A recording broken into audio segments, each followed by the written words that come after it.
Let's not go too far.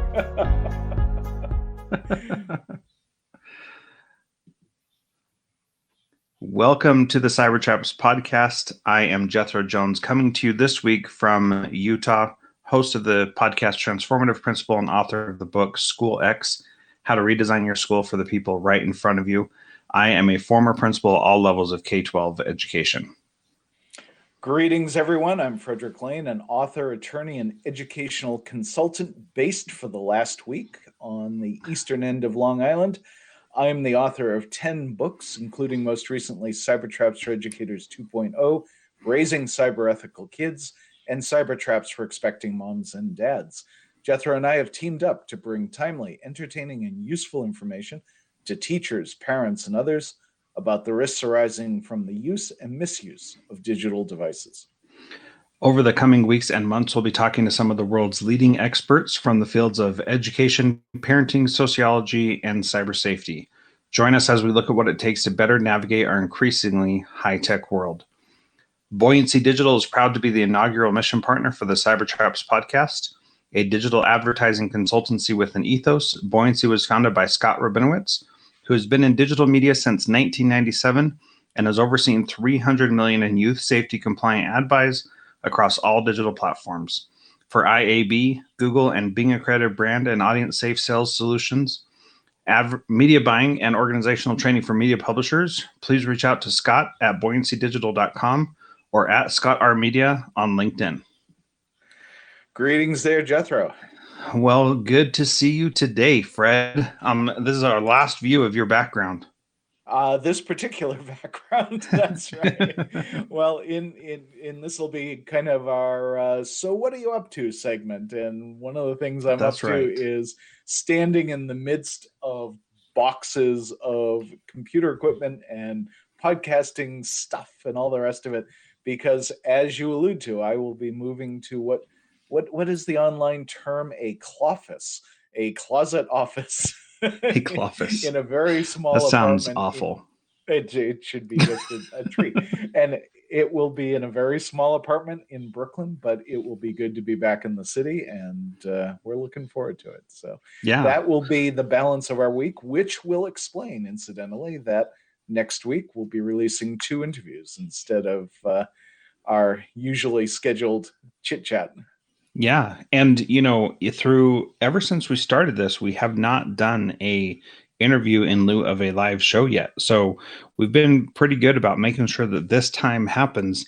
And the only reason that we're letting it go is because you are actually moving, and that the process of getting everything set up is just, it's one thing to do it mobile, which is possible, but to get set up in your new environment is just a big ask for sure. Well, and I appreciate your understanding, and I appreciate the understanding of our audience. I know a lot of us have gone through disruption of one kind or another. Fortunately, we weren't doing this when I was trying to get back from England, which was, that would have been a total nightmare. Yes. But, it's been a good week. I know you've been bouncing around a little bit. I just wrapped up this morning, as a matter of fact, the last of a 4-part series for the Georgia Professional Standards Commission on, well, we did 2 things. We did the ethics of social media for educators, and then we did the ethics of remote learning. And they actually set it up really well. They had me do a presentation at the front end of each of those, and then they convened a panel discussion to go over it from kind of a boots on the ground perspective in Georgia. And this morning was the panel discussion for the ethics of remote learning. And just to throw it out there, I want to give a shout out to my friends and colleagues at the National Association of Community College Teacher Education Programs, or NACTEP. They have the worst acronyms in this business. And I also got a chance to talk to, 50 or 60 of their members from across the country, also doing the ethics of remote learning last week. So kind of webinars have been flying around a little bit. We'll take a little bit of a break, and then I know things will pick up later in the summer. Yeah. Well, so for me, I traveled for the first time since the pandemic to a school to do a training on communication among a leadership team, which is a lot of fun. And what makes it so fun is that you get to role play really awkward conversations between people. And it is just a blast. And I mean, I love talking with people and connecting, especially online. Being in Alaska, I've done this for many years online only. And being able to get in person with people once again has just been really, really nice. So really grateful for that opportunity. Thankful to be able to be in Missouri. I got to see for the first time in my life, if you can believe this, the Mississippi River. Oh my gosh, really? Yeah, That's I've never really seen it cool. before. Yeah, it was awesome. So we were down in Cape Girardeau, and which is right on the banks of the Mississippi River. And so just took a 5 minute drive Mhm. over the river and checked it out. Took some pictures. It was a lot of fun and pretty cool to see that for the first time. Growing up in Utah and California and Washington, I we don't have rivers like the Mississippi River out there, so it's a little different. In fact, funny story, my wife, who grew up in Texas and Oklahoma, had obviously seen the Mississippi River through her travels as a child, and we saw a river somewhere shortly after we were married, and I was like, wow, that is a big river. And my wife was like, what are you talking about? That is not a big river. I said, yeah, it is. Look how big it is. Like you couldn't even jump across that. And my wife was like, Jethro, that is not a big Really? river. Yeah, just stop talking. Really? Yeah, you're really being ignorant. So, we don't have a lot of big rivers out here in the West, and so that was a cool experience. And that, I mean, what a nerdy thing to be excited about, but No, I that was the totally only get it. other thing I wanted to see was that. Well, for me, growing up in New England, as I started to do this work and have a chance to travel a little bit, realizing just how big this country is. And then, Yeah, of course, what was it, 7, 8 years ago when I first came up to Alaska and you and I met? I mean, going to a single state that is basically the size of the lower 48, truly mind blowing stuff. I mean, yeah, you can unreal. drive from one end of my home state to the other in about 2.5 hours, depending on traffic on the Mass Pike. It's a very different thing altogether. Yeah. So I have a friend in Germany, and we were talking this weekend, and he said that he drove over. I was driving from Washington to Utah this weekend, and he said that he had just driven to Barcelona and passed like 6 countries, went through 6 countries as he was driving with his family. And I was amazed at how small Germany is Mhm. compared to what I've experienced here. So, anyway, just really fascinating. I love learning about different places and how different Well and said. how silly I am. Well, we all are. And that's the point of travel, right? Is to broaden our horizons and make us Hmm. appreciate things. Of course, we had spent that year over in England at the, spanning the start of the pandemic. And when you do spend a little bit of time over there, it's like European history starts to make more sense. Like with everybody living so close side by side and so little distance from one point to another. Yeah, that's Well, fascinating. I haven't thought about it like that. this is not a history podcast, so we should turn our Yeah. we should turn our attention to our main focus, which are Cybertraps. And Jethro is kind enough to indulge me today because we have a terrific interview coming out on Thursday with Diana Graber, the founder of CyberWise, the creator of the Cyber Civics Middle School Learning Program, a really successful program. So it seemed to me that this was a great opportunity to revisit where all the Cybertrap stuff started, which Yeah. was Cybertraps for the Young back in 2011. And I think if you'll indulge me for a sec, that one of the things that people might be interested in learning is that Cybertraps for the Young was a book title that purposely references this great American censor from the 19th century named Anthony Comstock. And I don't know if you've run across him, but he's had a little bit of a resurgence lately, Hmm. particularly in conservative circles, because he was a postal inspector for the US Postal Service and spent the better part of 40 years, actually, I guess 42 years, trying to stamp out indecency and obscenity in American culture. Hmm. And, obviously at the end of the day, that was a real uphill battle. And, it was one that was sort of doomed to failure for a bunch of reasons. But he famously wrote a book in, I think, 1883 called Traps for the Young. And actually, it's public domain now. You can find it on Project Hmm. Gutenberg and things like that. And it's huge. It's like 650 pages of everything that's wrong with American society in the And you're 18. like, I'm gonna double that page number. No, God forbid. I actually, publisher would have shot me. So Yeah, no anyway, kidding. when I was looking at helping parents understand some of the risks arising out of digital devices, I don't align myself in any way with Mr. Comstock, given the work that he was doing. I'm a big First Amendment guy, he not so much. But it did seem to me that that phrase, cyber traps for the young, was evocative of some of the Hmm. things that parents are always worried about, right? Which is what kind of risks do their kids face? What kind of trouble can they get into? And it seemed like, why not pull that thread out of 100 years ago and Hmm. run with it. So anyway, that was the origin story for the title of the book. The goal obviously was and still is to help parents understand what the potential consequences are of giving kids these unbelievably powerful devices, which in turn give kids access to all of the stuff online that we're going to talk about today.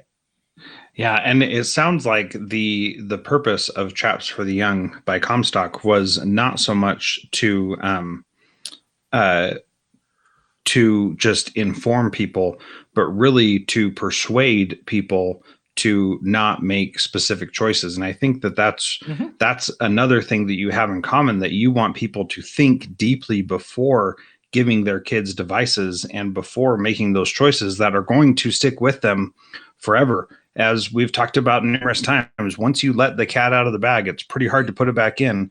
Once you open Pandora's box, it's out, and there's not much that you can do as a parent to roll back time. And I know one of the things that I've talked with parents numerous times about is they wish that they could go back and not have given their kids devices. That's what they always say. I wish I would have waited to give them a device instead of giving it to them so quickly. It's really, really hard. And I think that, kids will, in my experience, kids will take as much license as you will give them.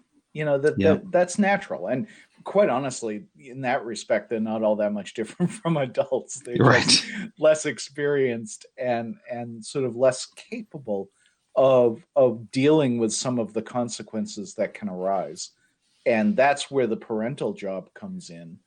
What was that clip you sent me of the folks who were complaining? What was the context of that? They were complaining about something, and some newspaper editor basically said, "Just try parenting," as being the Yes. first Yep. thing you should try and do. And Yeah. That it's a was little, actually from just to give a little context, and I want to give a yeah, shout out to Jess Leahy, who shared her she's the author of the book The Gift of Failure and the new book The Addiction Inoculation, which are both great reads, especially on this topic as well. But she said she loves her police blotter, and in the police blotter, they complained about some technology related issue, and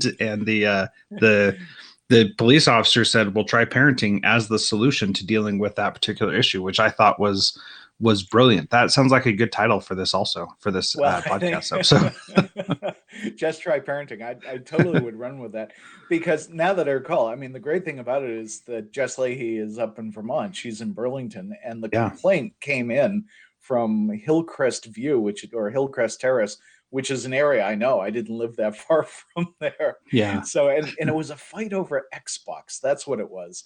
That that's the right. Yeah, parents were upset that the kids were accessing content through the Xbox, which is something we haven't really delved into, but we should at some point.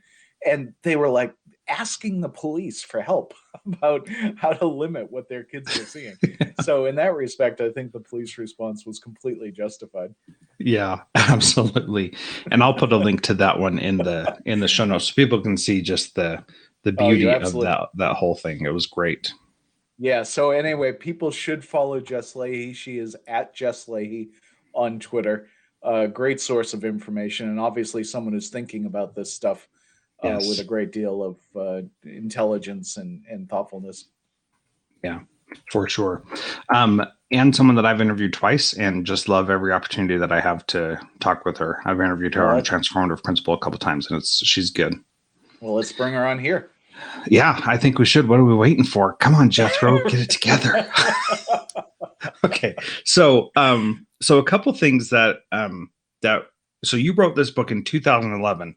That's a decade ago, and Yeah, things it's have just ludicrous. gotten, Yeah. yeah, they've just gotten more crazy than they were back then. And so I think one of the things that I want to talk about for sure is the Facebook's plan to create a kid specific version of Instagram, which I think is just absolutely crazy. I mean, that I don't think that's a good idea. So let's talk a Well, little bit about that first. right. Let's set the stage, if you will, for this whole thing, which is that Facebook, which owns Instagram, has a policy like Twitter, Snapchat, what have you, that kids need to be at least 13 years old before they sign up and use these services. And that's driven by the Child Online Privacy Protection Act, which is that's where the cutoff comes in terms of what kind of data are you collecting from children, of that age or younger. And so Congress, when it passed that, wanted to do something, maybe not enough, to protect the privacy of young kids and the collection of data from kids. So there's all of the privacy aspects. Before we really delve into what the implications are vis-a-vis the service, I do think that it's worth mentioning that there's a real problem with parents who are willing to let their kids get onto these services younger than 13. I mean, 13 may be too early for some kids anyway. So that's a separate conversation Yes. to have. But what parents I think should reflect upon with respect to allowing their 11 or 12-year-old to sign up is that it it's not good role modeling in terms of respect for standards, regulations, even law, depending on how strongly you want to phrase it.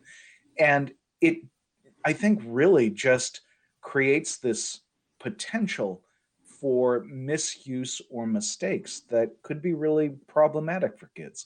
So, it seems to me that parents do have a role to say no. The service says you have to wait till 13, and then we'll talk about it and go from there. Well, yeah, and that piece right there, Fred, I think is so vital. Here's something that I would tell parents all the time. Look, the requirements for that service are that they're at least 13 years old. If nothing else, parent, use that as an excuse while you figure this out. Just say you're not allowed because you're not 13. That's all there is to it, and that's what they say. I can't go against that. And if you aren't strong enough to have a reason yourself for why they shouldn't do it, you can at least blame it on their policy and say you're not allowed to. And that would be a great step in the right direction, if not for all the other reasons that exist out there for why they shouldn't be doing it anyway. Yeah, and to be modestly fair to Instagram and Facebook and some of these other services, every few weeks, even months, you'll see releases or news items that suggest that they're trying to crack down on underage use because Mm-hmm. they know it's a problem. But then we get into what can only be described as a mixed message, which is Facebook announcing that they're in the process of developing a version of Instagram specifically aimed at kids under 13. So, what's your reaction to that? Well, it seems like they are trying to do something to entice them to use adult materials when they are younger. It's kind of like if a tobacco company was like, hey, here's this, I don't know, Big League Chew, or here's this little candy cigarettes that we want to make sure that you are committed to our brand before you become of age, so that when you become of age, you're going to choose Marlboro or Kodiak or whatever it is that you're going to use, so that you're already acclimated. No, this is how you're supposed to use this kind of thing. And I just think that that is a terrible idea. Oh, let me tell you, Jethro. I grew up in a household with two confirmed smokers, and I remember those candy cigarettes. Right? We thought it was like the end of cool, to pretend that you're doing Yeah. that. And then when you get old enough to realize the health and just sort of general living conditions of living in a household with two smokers, and I was asthmatic as a kid, so it was just really, really challenging. But it I'm the oldest of four, and none of us smoke, and none of us can even Hmm. imagine smoking given our experience with our parents. But the idea that these companies are in fact trying to train children in the experience or the posing of smoking is terrible. And then, of course, more recently, and this stuff wasn't around when I was a kid, but you've got these electronic cigarettes and the practice of vaping, and companies putting out basically fruit flavored things that are more like, wine coolers than they are Hmm. actual, you know, tobacco products. And again, it's all designed to make this stuff seem like a recreational activity as Yeah. opposed to a real health risk. Well, and they all know that if you get someone hooked when they're young to anything, period, Mhm. then they're going to stick with that for the rest of their lives. Here's an example. When I take notes, I still use the note-taking framework that I learned when I was in like 3rd or 4th grade because that's what I learned. It stuck with me. And to be honest, I've worked really hard to teach myself different ways of taking notes just so that I can have a different idea of what that could look like. And that's a really simple, innocuous, not a big deal at all thing. But then when you think about exposing someone to something like alcohol, like tobacco, like pornography, like Instagram and Facebook that are addictive, then you're going to have the same lock-in, which is what they're looking for. They want to make sure that they get kids before they choose to go to Snapchat, before they choose to go to some other service that does the same thing, and have them locked into their own service. So they're spending all their time and putting all their effort and energy into that. For example, I joined Gmail many years ago. Do you know how hard it is to stop using Gmail? It's nearly impossible. I want out. I'm so dead. Seriously. Well, to paraphrase the old saying, if you grab them by the smartphone, their hearts and minds will follow. And I think I think that you're absolutely right. That this is Facebook looking at a rising generation, and the sooner that they get them into that brand category, the more likely it is that they'll hold on to them. I think, Hmm. you know, to be fair, again, it's important to say that when you look at the articles about this new service, it's absolutely clear that Instagram and Facebook are going to try to put measures in place to limit what kids have access to protect kids when they're using this service. But, if I were dealing with this as a boots on the ground parent, which fortunately I'm not right now, you have to ask yourself, if you're creating a service which is only kids, there's going to be a certain element of the population that will be attracted to that service because that's where the kids are. And whether it's advertisers or it's marketers or it's people with much less pleasant motives, it seems like a bad idea. And day in and day out, we've talked about this, Jethro, the cybersecurity piece. The bad guys only need to get in once, Hmm. and the people doing the cyber defense have to be perfect all the time. So why would you have your kids sign up for something which is all kids and just Right. this pool of attractive targets? Yeah. To me, that seems just absolutely crazy. I can't even imagine. I think about people who I try to think who would want this for their kids, and I can think of a couple of examples of someone who, if you are um, a parent who has a kid who's involved in something very intensely, like cheerleading or a sport or acting or dancing or something like that, where they need to quote unquote build a resume over time as they prepare to go to college or go into the workforce and do this thing professionally. There could be some uh, desire to have that happen even at a young age. And so, for example, my brother has three wonderful little boys who are ridiculously good at baseball. It is just crazy what they can do, and at football too, at such a young age. They're just incredibly athletic. And my brother, who hates social media anyway, wouldn't do wouldn't do this. But I could see how, with the potential that they have to play these sports professionally, which I think they actually have a shot at, I could see where that could be an issue, where you may want to have that opportunity. But I don't think that building an audience for someone who's under 13, which is the other thing that I can think of, is something that we want to be teaching them, that we want them to be paying attention to at this young age.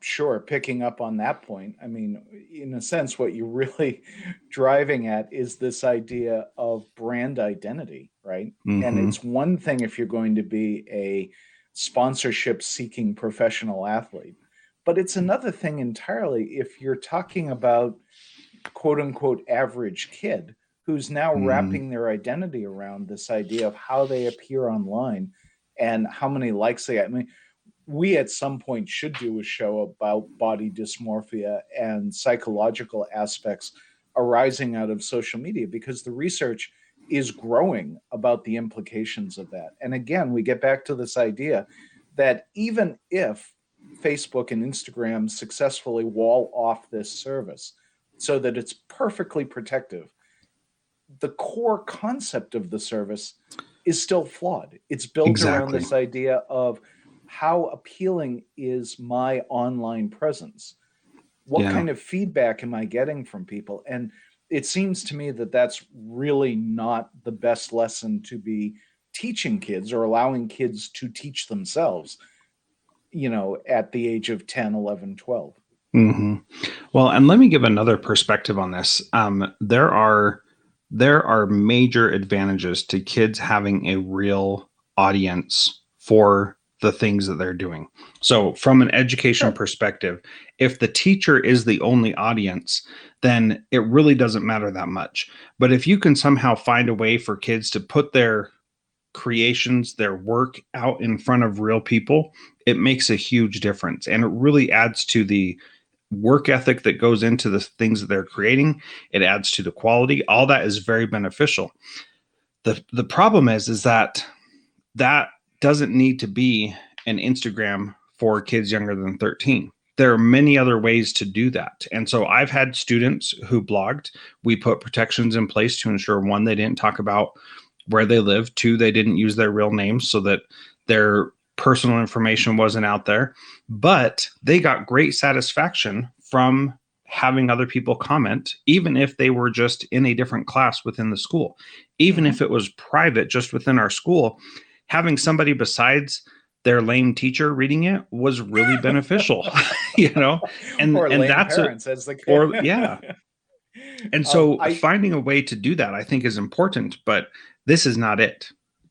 I completely agree with you. I think that feedback and affirmation are important parts of growing up, and they're important parts of becoming a creative person, or honestly even a dedicated student of any sort, right? Mm-hmm. If you're getting good grades because you work hard, that should be affirmed, but you should be able to develop that sense of affirmation or receive that sense of affirmation honestly without relying on the kindness of strangers, which Mm-hmm. is, and unfortunately, if there's one thing that the last decade and a half has taught us, is that there are so many strangers who are not kind, and Yeah. that's the real hard part. And I can't, God, I was a nerdy, kind of hobbity kid back when I was a child at 10 or 11. I, boy, I had enough challenge dealing with my classmates in the real world. I would Yeah. not have wanted to have dealt with them online. Well, and this is another really important piece. Even so, I've been a school principal for several years, mostly in the middle school area where a lot of this stuff really comes to a head. And I will tell you, over the last 5 years that I was a principal, I cannot think of a single situation of problems in school that did not have a social media element or a smartphone related element to it. And as more kids have gotten devices at younger ages, I've seen this more and more. And yes, this is anecdotal, but this is my real experience as a principal. Almost everything came from problems with technology. And for us to think that creating a space just for kids is somehow going to make it so that these problems don't happen or we can teach the kids how to do it right, I promise you that is just not going to happen.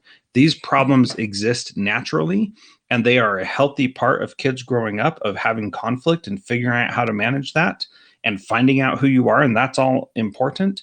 But then you add in these tools that they're not prepared to deal with, and it just makes it that much more difficult and that much more challenging and heartbreaking when they do make mistakes that could have been prevented, or they do say or see or experience things that didn't need to happen.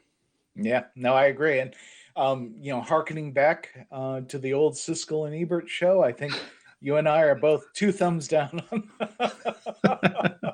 That's right. And I do want to say real quick before we move on to the next topic, Yeah, if you know someone who you're listening to this and you know someone who can help us with that conversation about body dysmorphia, please get in touch with us, because we would love to bring an expert on about that specifically. And I know someone out there listening to this knows someone. So I'm at Jethro Jones on Twitter. Fred is at Cybertraps. Reach out to us and let us know. And we'd love to talk with someone who has more expertise on that. that's a terrific shout out, Jethro, and hopefully someone will respond. We can also do a little digging, and we'll find somebody to talk, because I Oh, we actually think always that's do. an right. It's not too hard. I think that's an incredibly important topic for us to address. So we'll put that on the list. Shifting gears a little bit to something that is totally out of our control in terms of what the Yeah. outcome will be. Um, I don't know how deeply we want to get into this right now, because I do think we should do a separate show at Yeah. the appropriate time. But the Supreme Court is about to hear arguments in a really interesting case arising out of Pennsylvania of a cheerleader on the JV cheer squad who was having a really bad day and decided that she was going to send a 24-hour Snapchat. So I assume that would be a Snapchat story to, I don't know, about 240 friends. And Mm-hmm. basically the Snapchat consisted of F school, F cheerleading, F everything. I mean, there was about 6 things that she um, you know, told off. And even though people think of Snapchat as a disappearing medium, you know It's what not. happened. It's not, because somebody took a snapshot of the image of her expletive laden message and showed it to the cheerleading coaches, who basically said, as you might expect, that that's not appropriate behavior, that she should not have been saying those things, that it was disruptive, et cetera, and so forth. And so she was penalized, and she challenged the penalty. I mean, I think now she must be either out of school or just about to get out of school. These things take Mm-hmm. time. But the Supreme Court will be looking at the issue, and they'll decide, by the way, by June. So we'll definitely get into this sometime Yeah. later this summer. But they'll be deciding whether or not she has a free speech right to say something utterly off campus, after school hours, online, not using school equipment. It'll be interesting to see what they say. Yeah, it certainly will be. And this is an area where so much, like I said, happens relating to things online. And so much of that brings the drama into the school. And one of the things that our general counsel for our school districts, in multiple school districts, not just one, but multiple, have said repeatedly is that if something happens outside of school and it brings that drama into the school, you have a right and an obligation as the school to address it.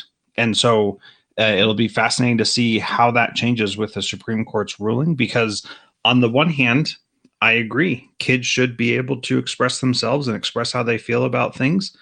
On the other hand, you can't be causing all this drama and disrupting the whole school environment because of your frustrations. And there's some wisdom on both sides of that, and I'm not sure what the right answer is, and I'm really interested to see what happens with this, because it'll have a big impact for school principals all over the place, and so many things that principals have addressed in the past, if they go one way, will be essentially barred from addressing them going forward, which will be really interesting. If it goes the other way, so many things that we've kind of let go, we're going to now have to deal with that we maybe don't want to deal with.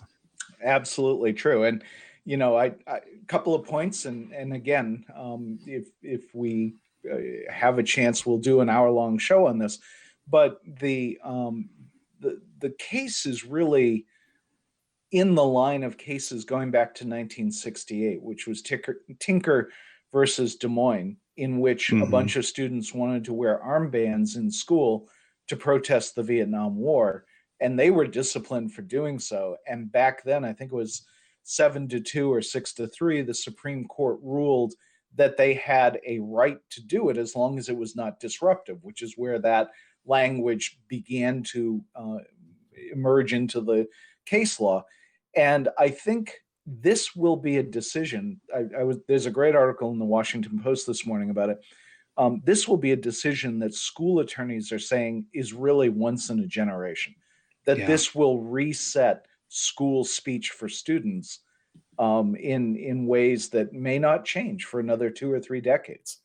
It will be a big deal. And the other group we keep shouting out to folks would love to talk to, I would think if you're involved in school insurance, you're going to want to maybe chat with us and have a conversation about how this is going to drive some of the school insurance issues going forward.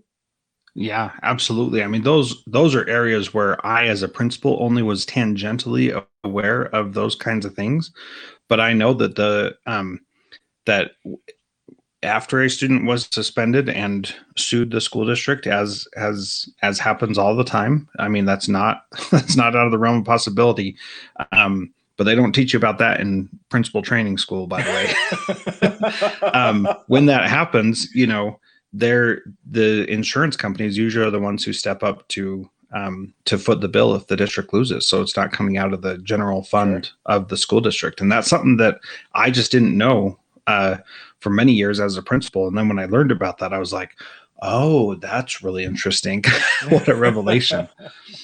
Well, I'm curious, actually. Let's just put on our hats for the moment, our voting hats. And before the Supreme Court even hears arguments or issues a ruling, what would your preferred outcome be?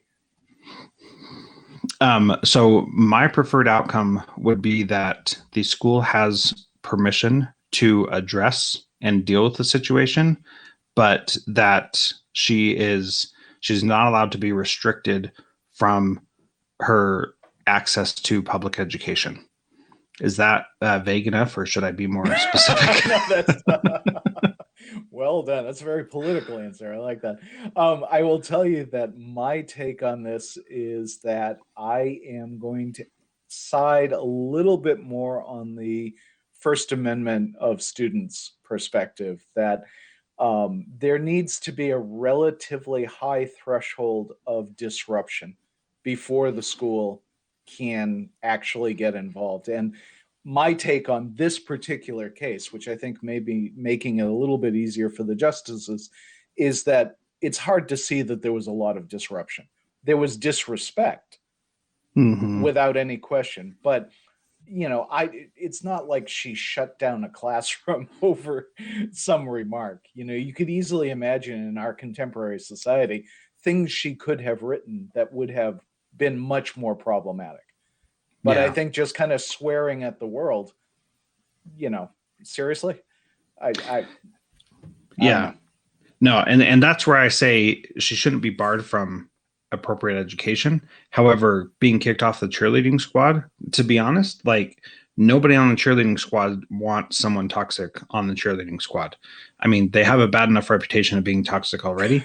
So you don't need to add to it, and that's a situation where I think not being on the cheerleading squad is an appropriate reaction. If that's how you feel about things, then you don't have to be on the cheerleading squad. You can go do something else. There's plenty of opportunities. But should she be suspended from the academic program at school? I would say absolutely not, No, I because agree. Yeah. she should be allowed to express her frustrations. I agree with that completely. I think, yeah, we might differ a little bit in terms of, whether or not her venting kind of completely off campus is justified, justifies her being bounced from the team. I'd have to think about that a little bit more. I think that uh, certainly it's a teachable moment, and that's Mm-hmm. ultimately the point of all of this. Sort of how you best teach it is an interesting question, but it will be fun to talk about this in more detail when we've actually got the decision to Yeah, chew apart and yeah, for decide. sure. That'll be great. So, just by way of mention, I don't know if we want to dig too deeply into this, but there's a couple of minor points I wanted to mention. One of the things I've been tracking in the Cybertraps compendium that's on our website, cybertraps.com, are the remarkable stories coming out of the private schools in England. Mm-hmm. And actually, they over there it's a little confusing. They're described as public schools, even though they're incredibly elitist and Yeah. expensive and private. But in any case, what ended up happening was that a young woman who had been assaulted, both electronically and physically, at one of these schools, set up a website to allow other people to tell their stories, and it got flooded Wow. from people all over the country who went to all of these different schools. And I really do encourage people to flip through some of the headlines that I've collected, because number one, it's a really interesting insight into the ways in which kids are misusing devices, towards their classmates. And for educators and for administrators like yourself, Jethro, the ease with which somebody could collect material and expose this with a simple Mm-hmm. website, I think is a real lesson for the educational community. Yeah. Yeah, I don't think that we have time to go too much more into this, but we've got links in the show notes at cybertraps.com, and you should definitely check through that. And more importantly, you just breeze through this thing that I think is amazing, which is the compendium that you put together every week, which lists a ton of articles about the things that we're talking about. And so there's so much that we could talk about on here, Fred, that we never get to because there's just not enough time. And but there's so much that's important for us to know about and be aware of. And so on cybertraps.com, Fred does this amazing compendium that is just awesome, that you should definitely go look at and subscribe to the RSS feed so that you can get it, sign up in the email, and he'll email it out to you each week. And that I think is such good work. I mean, it's just amazing. It just blows my mind how you're able to keep track of all this. And the only thing I can say is you've been doing it for over a decade. So that's how you can stay on top of it. I get overwhelmed just thinking about it every time I see it. Well, one of my dreams for the show, Jethro, is that we'll get sponsorship from At Work Flowy, which Yeah. is this unbelievable note-taking app that, in fact, I've been using for at least a decade and probably a little longer. Go to workflowy.com. I do the pro version, which will cost you a brutal $4.95 a month. And it is honestly, with the exception of the MLB app, which I'll give a shout out to as well, that's the best money I spend on apps each month. It's Yeah. phenomenal stuff. So anyway, I dump all of my research files into that. I take out the stuff that I think is relevant to the work that you and I are doing, and it's just there for people to use as conversation starters, teachable moments, exercises, you name it. But I really do encourage both educators and parents, especially, to check it out each week, because it's a good way to get a rough idea of the trends that are out there.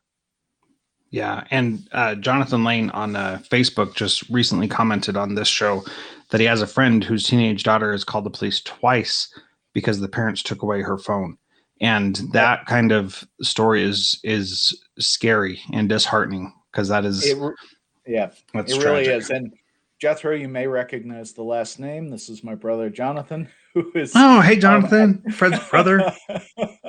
who is Nice. a historian and working with Revolution 250 in Boston to help us celebrate the 250th anniversary of the Oh, American cool. Revolution. And also, I should give a shout out to his podcast, Revolution 250. So look that up as well. You Yeah, know, we cool. we could do actually an interesting show at some point because this attachment to devices and to apps and so forth has actually triggered a number of physical attacks on both teachers and parents because kids Hmm. get so wrapped up in this. And that Yeah, actually, Jethro, I think is another reason, circling back to what you said at the beginning, to delay the introduction of devices because you yeah, slow down that attachment, that addiction, and you're able to have much more rational conversations about it. But if a kid basically has had access to, and to be clear, they don't own, they've had access to an electronic device since the yep. age of 5 or 6, you know, by the time they're 15 or 16, how are you going to course correct at that point? Yeah. It's going to be nearly impossible for sure. Right. I mean, Exactly. that's the Yeah. real tragedy. Well, it can be. It doesn't have to be. And I don't want people to leave this podcast thinking, oh my God, I gave my kid a phone at 8 and now they're going to turn into some kind of psychopath. That's not necessarily the case. The only point that we're trying to make is that things are just a little bit more complicated, you know, with respect to the parenting issues and the guidance issues that parents really want to give their kids as they're getting older. Yeah, absolutely. And we do want to encourage them to support their kids in growing and learning and making good decisions and all that kind of stuff. So you're right. We don't want it to be all doom and gloom, uh but a lot of it is. And So well, no, and to be fair, that is why I included this last bullet item because I have now resolved that we need to have one good piece of news in yep. these shows as we're going through. And I'll start with a little bit of cautionary tale that the that you know distracted driving has become the single largest cause of teen deaths in the United States. And devices have a huge part of that. And one of the things that I'm really encouraged by is that we're starting to see kids develop their own messages about how to reduce distracted driving. And one of the things that I came across, we may as well give a shout out to the kids at Johansson High School in Modesta, California. They've developed a whole bunch of gifs and graphics and so forth aimed at helping their teen, you know, their classmates understand the risks of distracted driving. And to be fair, it's not just distracted driving, it's distracted walking as well. So any program like this deserves a shout out.